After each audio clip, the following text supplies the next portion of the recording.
The Georgia-Florida game was wildly weird yet entertaining at the same time because there were a lot of takeaways from this game that made you go, I don't know if I'm more impressed with Georgia. I don't know if I'm more impressed with Florida. But there were so many things that were going on. So even for the fact that if Florida just had a little bit more offensive consistency, the big story of this game would be the Florida defense.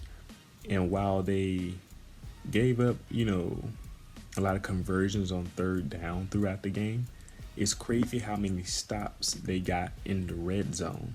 And so you would see if Georgia had lost this game, people would be talking about how they had to settle for field goals in the red zone so much. But with that said, this is one of those weird things I was talking about.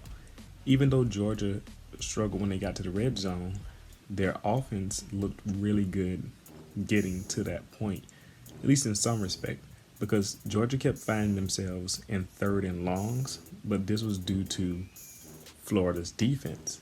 But even though that was the case, Georgia would then make a conversion on third down that was unlikely.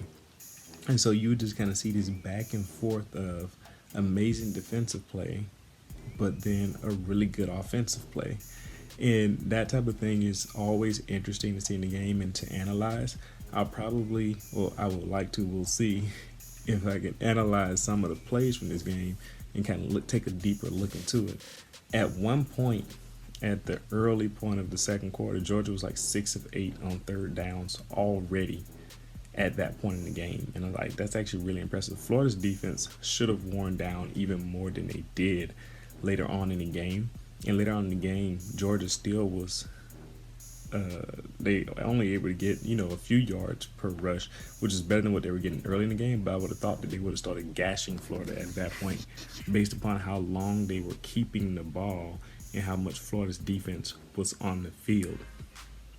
And then, so Florida did some weird things too. For most of the first half, they struggled to score. And then get into the second half, and all of a sudden, they could put together a few drives here and there, sustain a little bit longer. But then Trask would all of a sudden look like an inexperienced first-year quarterback again. And you're like, like, I don't know if you don't know how to make up your mind or if you're going to figure out what you're going to do. He's either throwing a dart down the middle of the field or he's taking a sack for 19 yards and then not getting rid of the ball. That's the type of thing where you're like, man, that's really inconsistent. But that makes sense for a guy who hasn't started in a really, really long time. And so I was just like, okay, this is weird. Also, another thing, and I'll end on this because I just don't know how to talk about this game, is that Georgia's young wide receivers somewhat stepped up today, or like they didn't look as bad as they have in the last few games. They seem to have learned something. It'll be interesting to see if that continues, because if it does, that's a really good sign for Georgia and being able to have some offensive consistency moving forward, which they really need to complement their defense. But anyway, that's just a quick analysis of what happened in the Georgia-Florida game today. Thank you for watching. I'll see you next time.